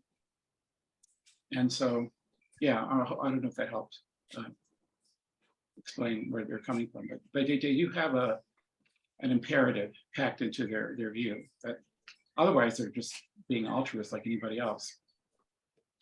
Okay. Bill, you have your hand up? Yep, I'd like to chime in here. Yeah. It seems like if there's two ways to help a given group, and one way is more efficient and the other way is less efficient, that seems legitimate to say that choosing the more efficient way of helping a given group seems like there can be it's legitimate to make a normative claim that that's what you should do. But the key assumption here is that there are two ways, a more efficient way and a less efficient way, to help a given group. Correct. But then let's relax that assumption and say there's also a choice between which groups to help. Then it seems like there's less legitimacy or no legitimacy in making a normative claim that you should help one group rather than another group because one group is bigger or they're a larger percentage of the human population, whatever. It seems like it's not legitimate to make that kind of a normative claim that you should help the larger group or the poorer group or the more important group on some metric of importance, because people have the right to decide for themselves which groups they want to help. To have a philosopher come in and say, no, you should help this group and you should not help that group, and if you do help this group that I'm telling you you should help, then you're a moral person. And if you instead help that other group that I'm telling you should not be helping, then you're an immoral person.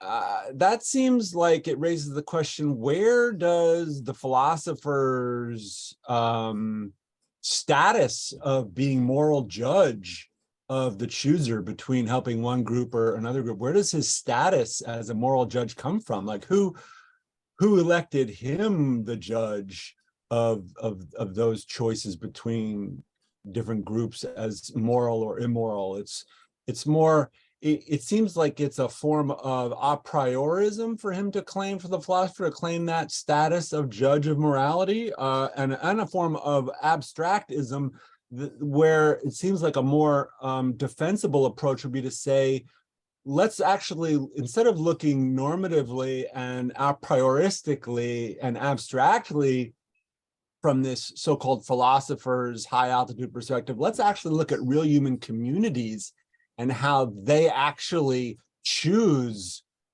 whose judgments about their helping efforts to respect and whose judgments about their helping efforts to ignore.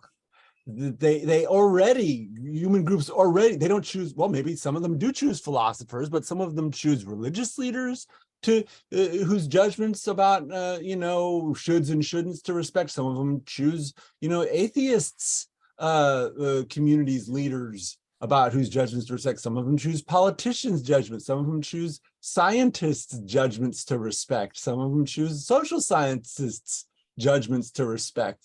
And each of those judgers, the religious, the atheist, the politician, the social scientist, the economist, the physical science, the biological scientist, they have their own metrics about which group to help is the one you should help and which one you shouldn't help. And so we already see in the world these kinds of ecological, topographies of helping and which judgments helpers respond to about who they should help and how they should help them. And so the question then arises as to whether those selection mechanisms that select those judges are doing a good job of selecting judges who make judgments that are helpful. And I don't know if there's an overall kind of metric about helpfulness to humanity as a whole by which any of those selection mechanisms work. They're all kind of select. I mean, this country selects legislators for the federal legislature based on whether they're going to write laws to help citizens of this country. And any charity decides how to, make its choices for who to help and how to help them based on who they're trying to help, like cancer sufferers or people with MS or whatever. The idea that there's an overarching set of metric, like relative weights on all these different sub-communities that you can know what the right relative weights are for how to, I don't know if any philosopher or human being of any kind could come up with the right set of relative weights on the basis of which you could then make a moral judgment that you're helping the right people, the most people, all the people, all of humanity, all future generations. It's just beyond human comprehension, I think. And any philosopher who claims to have that kind of set of relative weights figured out, I would say, okay, show me your work, show me your work. I want to see, let's see if this is verifiable. Let's see if it's falsifiable, and I'll close with this. I read somewhere in the last couple of weeks that there was a switch maybe between 75 and 150 years ago from using philosophy as a method to solve social problems to using social science as a method to solve social problems. I'm not saying that philosophy is unhelpful. In fact, a lot of social science methodological rules are designed to avoid the same fallacies that philosophers' methodological toolkit are designed to avoid. So in that sense, all social scientists are philosophers. They just use more tools in addition to the philosopher's tools. So I've talked a while, so I'll stop there. No, I appreciate a lot of your comments, Bill, and I will come back to address that in a moment, some of them anyway. But yeah, I appreciate them. Go ahead, Mary. You have your hand up. Well, that is just ripe and entertaining. Thank you. Because that was my remark about never having felt that there was any moral imperative assigned by altruists to my determining that I join them in their collective understanding of what's important and moral in the world. And the idea, so I've been reading articles about just based on our conversation in the background, and it seems like it's a conglomerate of wealthy, moneyed, ideological folks who want to impact the world. And it is not clear what their goals and objectives are. So when Elon Musk talks about women and depopulation, I am alarmed. It's like, I actually spoke to a friend in Tennessee who said the world is being depopulated. And of course, it leads automatically to the idea of women, for me, to the women having an historically reproductive role. and that it is enforced. Absolutely. So I'm right on with what Bill says. And if that's not included in the conversation about how do you prioritize and what are future risks associated with assigning weight to the relative merit of various outcomes in this world, I would prefer chaos and randomness, randomness myself. Yeah. Thank you. What Thanks. fun. Yeah, thanks, Mary. Bill, you have your hand up again, but I do want to respond to at least one thing that Bill said. And like where do these philosophers get the authority to make these grand statements about what human priorities should be? You know, about maximizing pleasure and pain over pain and suffering, as though that was the only value that human beings recognize. And that is just one school of 4 or 5 very distinct moral theories out there. One of these days, I'm going to be doing a topic on those 4 or 5 because they influence a lot of human culture and public policy. But yeah, that's just one among several views. It happens to be, as Mary was suggesting earlier, a very popular view. I'm talking about utilitarianism, consequentialism, the idea of maximizing pleasure over pain, happens to be very popular among these days, among a certain class of people. This puts names on them, people like Elon Musk, but even Jeff Bezos, all these people that are spending billions and billions of dollars to colonize Mars, for example. Now, if you ask them why they're doing this, what their they have a moral justification for it. They believe that what they're doing is a wise and effective way of doing good for humanity on a utilitarian basis. Why? Because they first of all, they have huge resources to be able to do this, but and maybe that's why most of us aren't particularly engaged with them, because we don't have those resources. But if you had these vast resources to move and shake the world and think about, populating Mars, then let's say you honestly, seriously were doing this because you felt a deep responsibility, given how great your resources are, to do something that's worthy of those resources for humanity. If you ask somebody like Elon Musk, and he's been asked this, I'm sure, he's doing this because he thinks that the Earth we need to supplement the resources here on Earth. It's a good thing to have more people versus fewer people. Now, you could say cynically that the reason of someone like Jeff Bezos want more human beings is because it's more people putting stuff in the shopping cart on Amazon. But the idea is that more is better. More people is always better, unless, of course, the quality of life of people is so bad that it isn't better. But how do you keep improving on that? Well, expand the resource base so that you're no longer confined to just the Earth. Terraform, as they call it, Mars, and any other planet or universe or solar system or exoplanet we run across. That's the long-term plan of these people who can dream about these things because of the vast resources they have available to us. Most of us who don't have the resources don't lose sleep at night over the difficulties of colonizing Mars, because it's not even a possibility for us. But so there is the reason why I think EA is even is in the news at all these days is because some very powerful, influential, very wealthy people are pushing it. Pushing it because in a way it does justify what they spend their money on.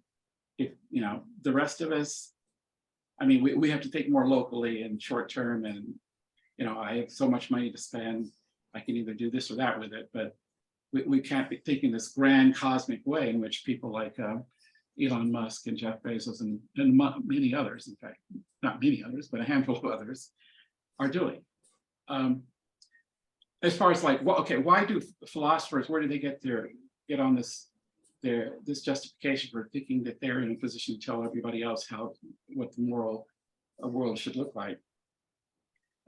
Well, one of these I actually have touched on this in the past, but maybe when it's about time, maybe I talk about it again, about the big moral theories. There are only a handful of them, maybe 4 or 5, that influence a great deal of thinking in the world, at least in the Western world, and actually not even just in the Western world. Alternate moral theories, and they are not in agreement with what this utilitarianism, which we've been talking about here, not all of them are. The reason we're talking about that is because it's tightly connected with the effective altruist movement and the transhumanists and the other group, the long-termists.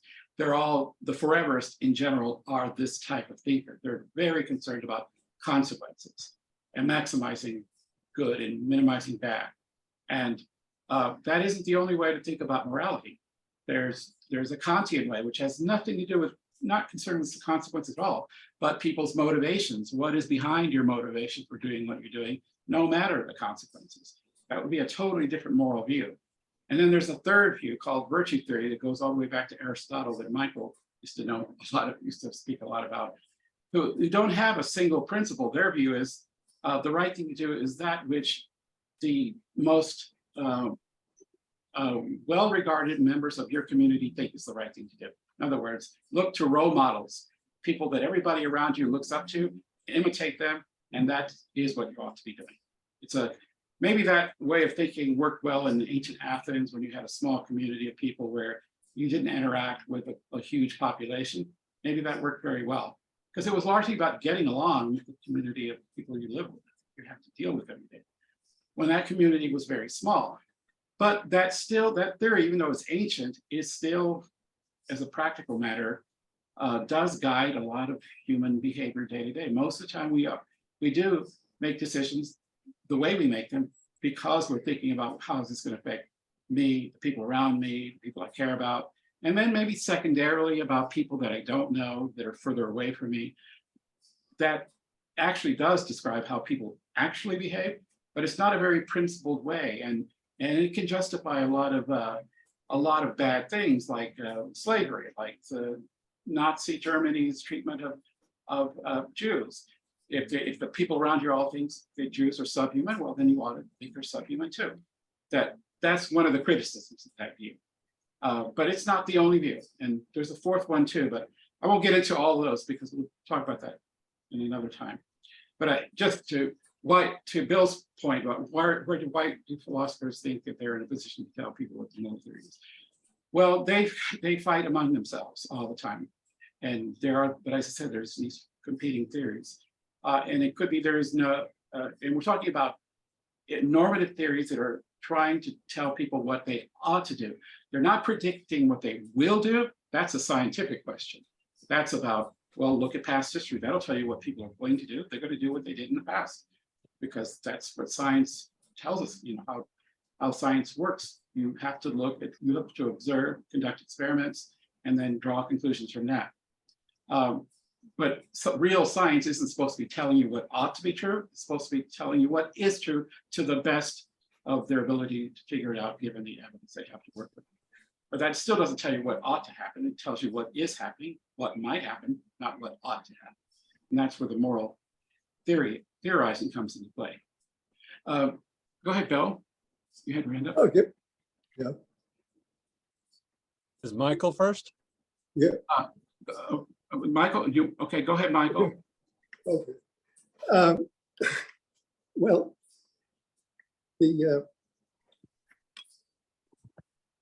what the science aims for is statement descriptions of the world, and that are tested by prediction control. And the better your prediction control, the more you assume that the closer and closer you get into what the way the world is. If that wasn't the way the world is, and the world didn't follow your formula, then your formula would work.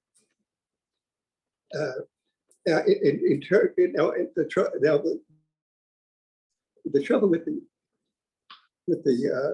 the ethics, the utilitarian ethic, is that we have nowhere near enough knowledge to make predictions.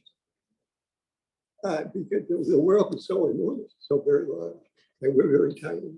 And any event, any event has all of the universe. You have to know all of the causes of the universe to be absolutely sure what that event is, where it's going. So the utilitarian is that the problem with utilitarian is not so much the nice idea, nice. It's the problem with utilitarian is that they can come nowhere near to getting what they need to make a decision. Okay. Okay, the Michael, best- I'm really yeah. having trouble hearing you very well. I don't know if anybody else is. Okay. Let's go with that. Bill, go ahead. Thanks for calling on me. So before I make my comment, I just want to make sure I have this list of the 5 moral theories accurately. So the first one is the utilitarian. The second one is the Kantian. The third one is the virtue theory. And what's the name of the fourth one? I didn't, well, the fourth one is, I'm listing them in the order in which they're most often discussed, not necessarily the order in which I think necessarily that the best ones are listed first, but they're all in competition. But most moral philosophers today are in one of those first 2 camps. They're either Kantian or they're utilitarians. A third in the running way back, pretty far back, is the virtue theorists, and even further back, although is what is a kind of a more loosely called, it doesn't have is a single name that everybody agrees to call it by, but one of the names is moral sense theory, but it does have some connections, and it is undergoing a bit of a revival these days. But basically, moral sense theory is this, and it dates back to the Scottish philosophers of people like David Hume and Adam Smith, the guy who wrote The Wealth of Nations, was one of these as well. These are people who feel that what is right or wrong is not determined by any particular principle, like maximizing utility, like the utilitarians, or about motivations or intentions, like the Kantians, or about getting along with the community, like the Aristotelian virtue theories. They believe that in a way they're more naturalistic. They say morality is just a pattern of behavior that evolved the way it did because it was conducive to our survival, that we look out for others. Sympathy, compassion, these are basically emotions or feelings we have that were useful in our survival as a species, and that's why we have them. And there's nothing more to be said about it. Some people are just naturally caring about others, and some people are not. And if most people are somewhere in the middle, and that's just the way it is. There's nothing. Principles don't push people to do things. It's something built into your psychology or something that determines that. So they're more naturalistic. So they in a way, their theory is not it's just that morality is a certain pattern of behavior that it has managed to survive as long as it has, because it has been conducive to some extent in our survival. That's it. Okay. And just to make sure I have the Kantian theory correct, Kantian theory says it's not so much a focus on the consequences of moral behavior, but rather on the procedure by which moral judgments are made. And if the procedure meets certain criteria, then the outcome of that decision-making procedure is a moral decision. And what makes it moral is that the procedure by which the moral decision was made met those criteria for decision-making procedures. Yes, roughly, but Kant would have said this. We specify not all. These are the 4 major types, but within them are many variations on it. But Kant's specific view is this: that what makes any kind of act moral has to do with well, first of all, what he thought was the fundamental good, the thing which all morality should be promoting, is respect for rational autonomy. What is rational autonomy? It means that any being out there that can govern itself, it can say to itself, I'm going to do this, and here are my reasons, and here's why I'm doing it. That kind of being deserves special regard as a special kind of being in the universe. And he thought the only beings who qualify, at least in his time, are human beings, because animals don't make these kinds of decisions, plants, nature doesn't. In theory, he was open to the idea that AI might in the future, but that wasn't a possibility in his time. But the idea was that rational autonomy, any kind of being or entity that can govern its own behavior through reason, that being has special, needs to be treated with with the ultimate respect. So that means that it is wrong to do anything that disrespects a rationally autonomous being. This is why it is wrong to lie, cheat, and steal, or to kill people because who are rational autonomous being, because this is such a special quality that only human beings at that time had. The way you show respect is a rational autonomous being decides they're going to do something or other for a reason, and they're able to shape their own action and will in line with that reason. If you're able to do that, you are special.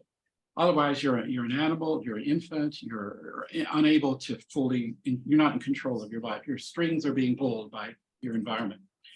And so I mean, here's an example to illustrate the contrast between Kantianism and consequentialism or utilitarianism, is like, why is lying wrong?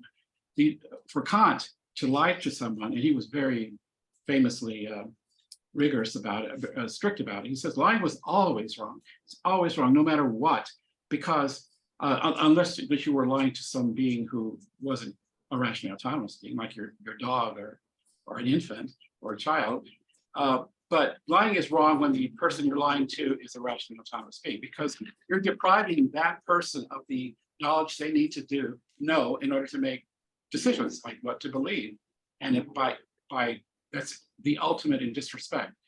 And that's why it's always wrong. Even if there was an axe murderer who came to your door and insisted on looking for someone whose whereabouts you knew, and it was a perfectly innocent person, and this axe murderer was asking you, where are they? And you knew where they were, and you're tempted to lie to save their life. Kant would have said it's still wrong to lie to the axe murderer, because unless you could be sure that they were crazy, incapable of being rationally autonomous. Because what should happen is that you tell everybody the truth. If the axe murderer goes ahead and does his crime, then that's on them. They're being immoral, not you did your job by telling people the truth. And of course, the utilitarians would radically disagree with this. They would say, no, it doesn't matter what your motivation is. What matters is the consequences. If an innocent person dies because you refuse to tell a lie, then you're doing wrong. You should lie whenever the consequences come out better. This is an example where the two theories clash on what the correct thing to do is. Anyway, those are the main theories, but there are many. Feminist care ethics, for example, is a recent type of moral theory that is related to moral sense theory that I was talking about earlier. That's what I meant by revival. They're undergoing a bit of a revival these days, and of course there are other people who simply refuse to have a theory. There are those who think that there's no such thing as a moral theory. There's just a bunch of competing ideas that people have, and some people follow one set and other people follow another, and some people follow the same person. They switch between theories in the course of depending on the situation. Things like situation ethics. People who think, well, there's no rights or wrongs, it just depends on the situation. So that's Thanks for reviewing that. So now that I understand that, I want to make a comment that goes back to what you said 5 or 10 minutes ago about how many of the people who espouse effective altruism are very wealthy, and they use it as a guidebook for how they engage in philanthropy. So I looked up some websites on effective altruism, including an effective altruist group at the Harvard Law School, and I posted that website to the chat. Certain aspects of effective altruism seem to me unobjectionable, like the idea that you choose a more efficient charity over a less efficient charity, given your choice of who the beneficiary group is that you want to help. If it's the same If the two charities are helping the same beneficiary group and one does it more cost effectively than the other, then you give to the first. That seems unobjectionable. And Yeah, then let me just briefly comment on what you just said.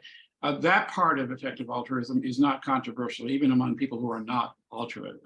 That makes perfect sense to almost everybody. It's that second situation when this group versus that group that things get complicated. Go ahead. right. So another aspect that seems unobjectionable from one angle, but then I'll also mention a different angle, which raises some questions. But the aspect I'm talking about is let me post it in the chat. It's a quote from this website. There we go. So what effective altruists call earning to give, these wealthy people make as much money as they can and then donate most of it to charities they believe will do the most good per dollar spent. Okay, so if you compare that approach to someone who's making as much money as they can and keeping it all to themselves, it seems unobjectionable to say that the first billionaire who's making as much money as he can and giving most of it to charities is doing more to help other people than the second one who's keeping it all to himself or keeping it all, for his own progeny in his own, bloodline, through inheritance. So yeah, so far so good. Now, there's this other angle, however, in which I would raise some questions, which is this. All of mainstream economic policy guidance is based on the compensation principle, which is that when free marketization creates winners and losers, the winners win more than the losers lose. So you can turn the losers into winners by transferring some of the winners' winnings over to the losers. So if the winners from free marketization gain by 10 and the losers lose by 2, then you take 4 of the winners' winnings, reducing their winnings from 10 down to 6, and you give that 4 to the losers, which turns them from losers of 2 plus the 4 of compensation. Now they're winners of 2. So the winners originally won 10, but it got reduced to 6. The losers lost 2, but it was increased to positive 2. So now the winners have won 6. The losers are actually now winners. They've won 2. Markets lift all boats. And that's a feature of relatively competitive markets, perfectly competitive or nearly perfectly competitive markets, is that the winners do win more than the losers lose. In fact, perfectly competitive markets, there are no losers, everyone's winners.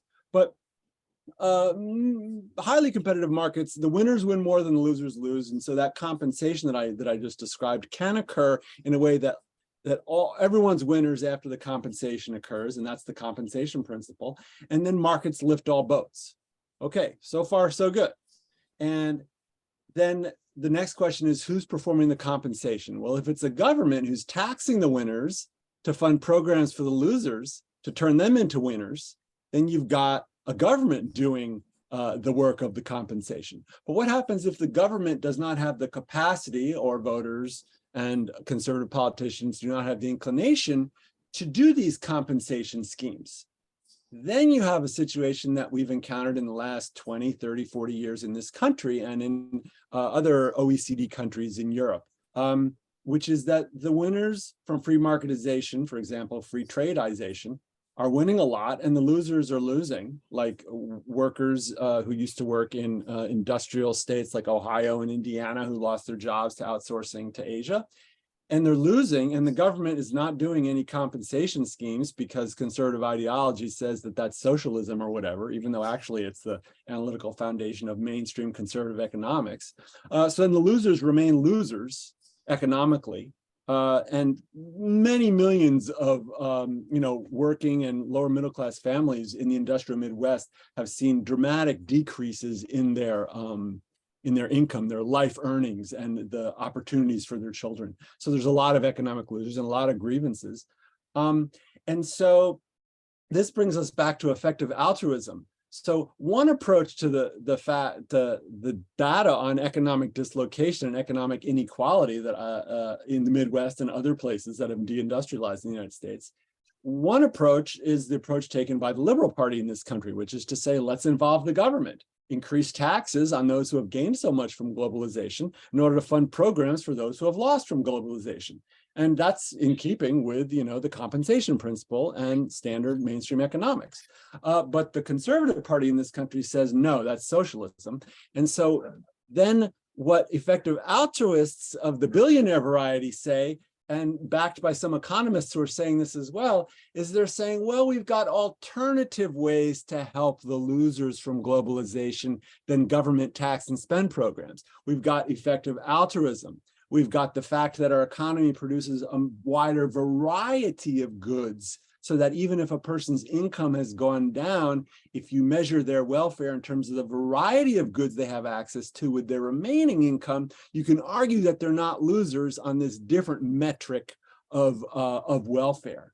And so the question I'm raising about effective altruism is this: is effective altruism on the surface a good thing because it's billionaires giving money to help people through charities? But on the other hand, is it a questionable, an objectionable thing because it's basically the effective altruists and their analytical supporters basically saying, oh, well, we don't need to have compensation through government tax and spend programs that compensates the losers from globalization and free marketization and financialization with some of the winners' winnings, because we've got these other things. We've got the charitable foundations, the philanthropy. And I'll close with this. A book was written recently that basically said, philanthropy is great, but it's not really dealing with the problem, which is that trends in markets these last 3 decades, oligopolistic markets, financialized markets, winner-take-all markets, are such that, and this is the punchline of all I've said, the transformation of markets in the last 3 decades are such that we no longer have perfectly competitive or nearly perfectly competitive markets. We've got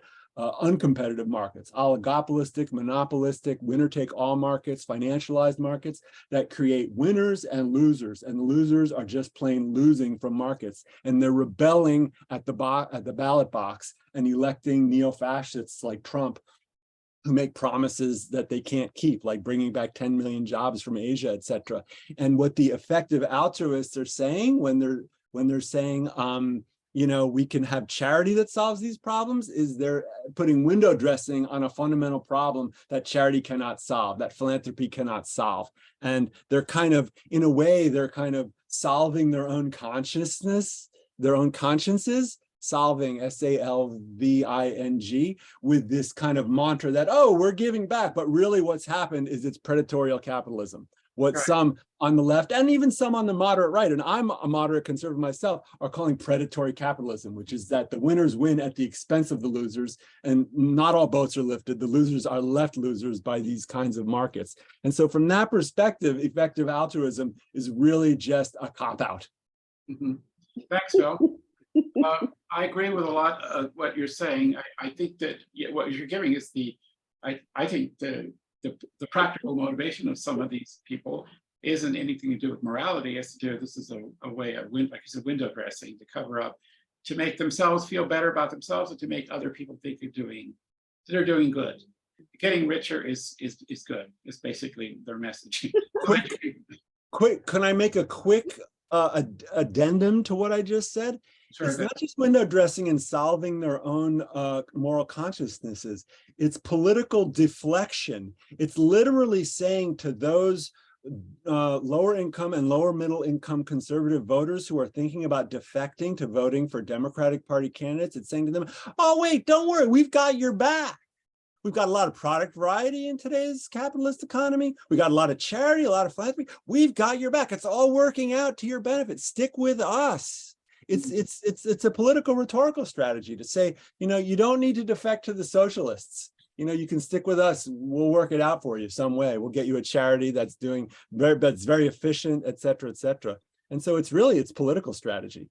And it feeds into the way of kind of capturing the mentalities, the political mentalities of lower and lower middle class conservative voters to kind of keep them locked into the conservative voting coalition, even though the Democrats are now coming up with policies that are meeting bread and butter issues like industrial policy and, help for families, that are really trying to actually affect the wallets of these voters. And the Republicans can't do that because they're captured by libertarian Republican ideology that says we can't do that. So what else can we say to these voters to keep them on board? Oh, well, let's talk about effective altruism. So thanks for listening.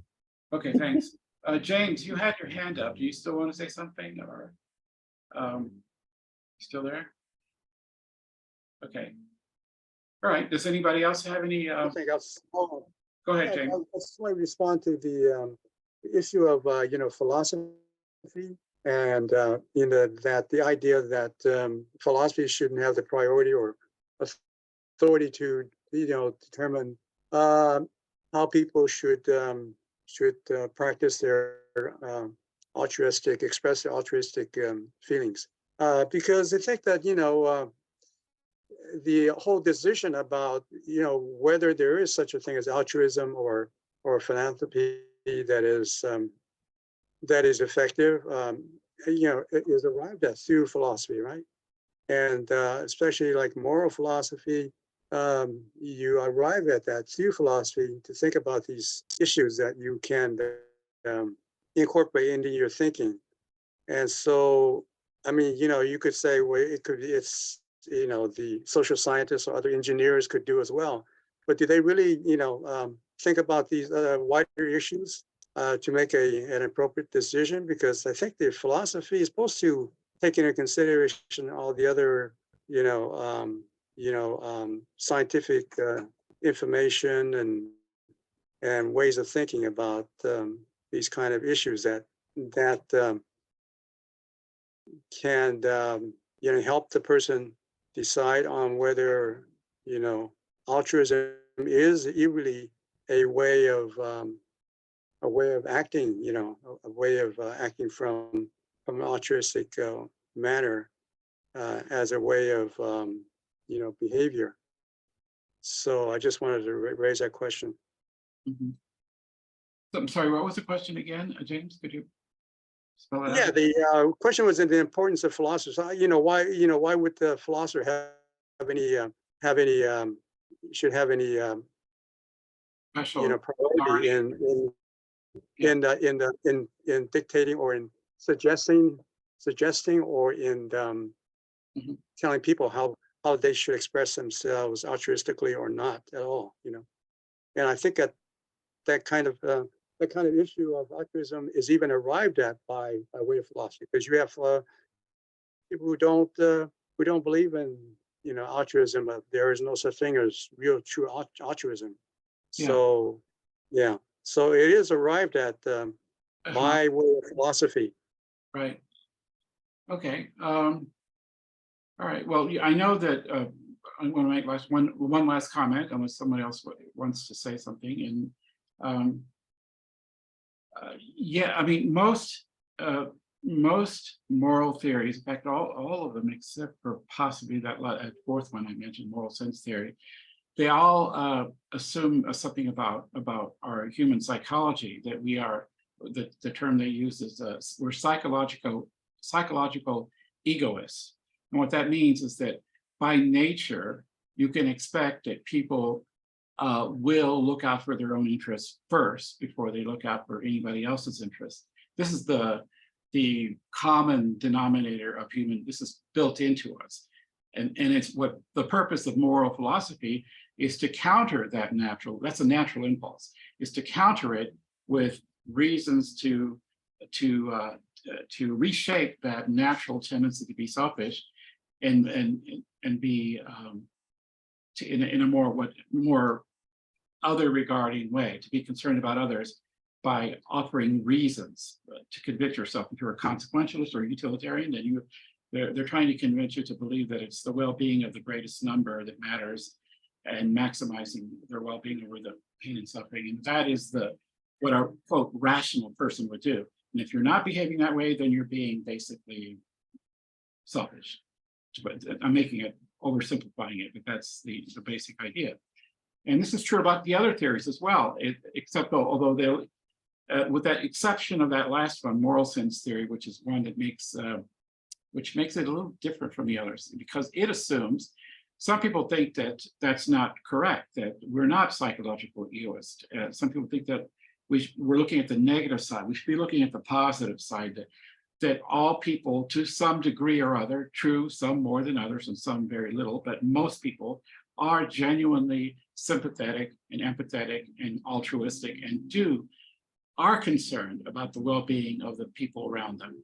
And that this is natural. It's not like you have to be trained to be concerned about someone else. You're naturally empathetic to varying degrees. And so instead of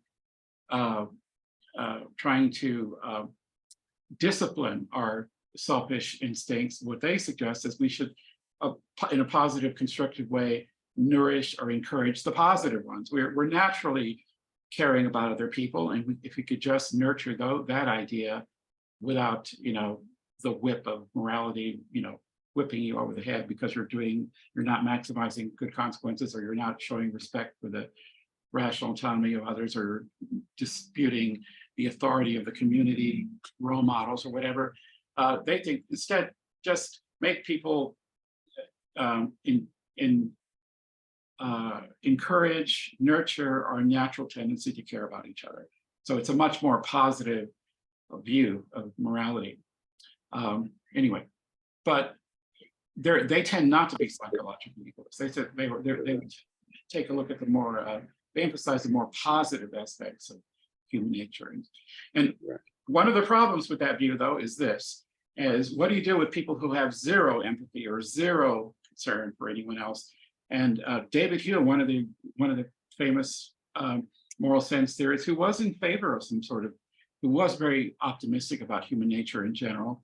Nevertheless, even he admitted that there are cases, and you consider them a problem case, of people who are extremely intelligent, not deficient in any way, but have zero compassion for anyone but themselves, and are only do the right thing if they do the right thing when it's in their interest to do so. In other words, they'll behave perfectly well so long as there's no negative, in other words, they will be perfectly selfish if they can get away with it. And if being nice to people is one way to get richer, then they will be nice to people. In other words, the point is to serve yourself, and being nice to others can be a way to do so, but it's never the end goal. The end goal is not to help other people. The end goal is selfishness. But sometimes you'll make more money if you get the people around you to believe you're a good person. So it's a good policy from their point of view to at least appear to be benevolent without actually being benevolent. He called them the sensible knave. In modern terms, that would be called a psychopath, or a type of psychopath, someone who has zero concern for anybody but themselves. But anyway, this has gone way beyond the topic. But unless anybody else has any more final comments, I think we'll call it. Yeah, it sounds like to arrive at that position, or any position, is arrived at by way of philosophy, the study of philosophy.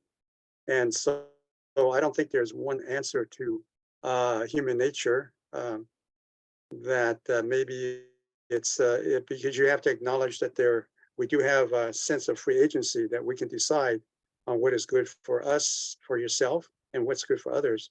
And usually, we do think of ourselves first, but then we also think of our larger self, an extended family or extended society as part of ourselves as well. And so if you can arrive at that kind of position and call it altruism, this kind of selflessness is really an extension of yourself, because what's good for your family, what's good for your society, is going to be beneficial to ultimately to yourself. And other people may have more of a narrow concept of the self, which they, you call them, they act purely selfishly, but it's really just a kind of a short-sightedness. So I don't know what so it's not these moral theories are kind of like saying, well, they are dictating to how you should behave based on their philosophy, like Kantian philosophy and so forth. But you sort of have to kind of like understand their philosophy behind that too as well. Does it make sense? And so, yeah. Yeah, okay.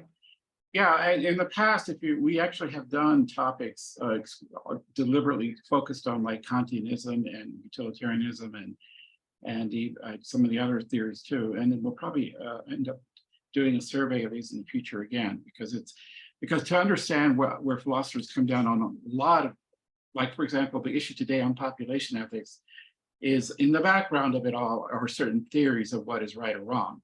And unless you understand those theories, it may be kind of weird why these people may come up with these conclusions.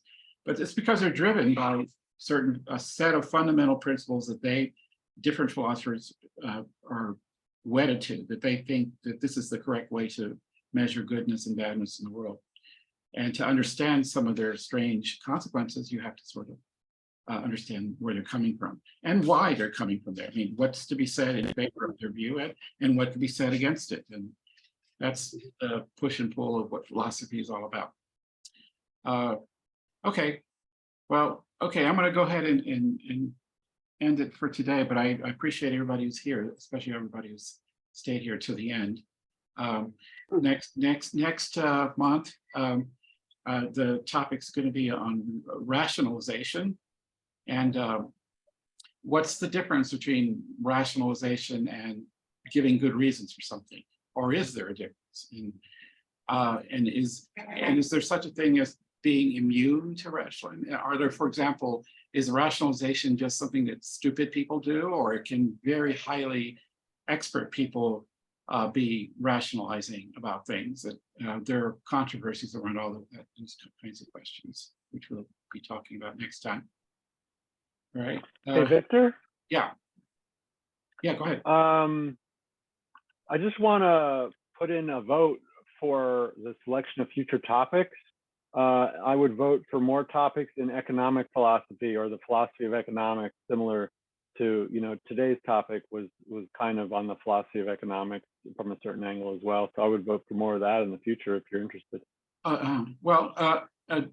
Would you like to lead the discussion? Well, I'm perfectly open to someone else if you want to get together and actually lead the discussion on a topic that you think is economic philosophy. That'd be fine with me. I cannot make that commitment right now, but at some point in the future, I may want to do that. Thank you for the offer. Sure. Well, I will keep that in mind. I'm not sure if that's an area that well, there is something that I do plan at some point that I'm not sure, hopefully in the next few months, that it does relate to economic philosophy. It has to do with, but I mean, my angle on it might be different from what you have in mind, but I want to compare the two opposed views that are by two famous philosophers who are normally thought of as on the opposite end of the spectrum. I'm thinking of Karl Marx and Adam Smith, and how much, in fact, they have in common with each other, and how little this is appreciated by people. Obviously, the one's called the father of communism or socialism, the other's the father of capitalism. But strangely enough, they share certain fundamental views about human nature that can be quarreled with, but that may be more about the relation between ethics and economics and about economics itself. But anyway, that's one closest thing that I have in mind for the future. But if you want, great. That would be great. But if you want to, if you have a more specific thing you want to work it up and let me know, and we can plan on. You can lead a topic anytime if you want. Just let me know. I'll think about that. No commitment today, but maybe in the future. Thank you. Okay. All right. All right then, everybody. Thanks for coming. Thanks, guys. Thank you. Thanks. Bye. Bye.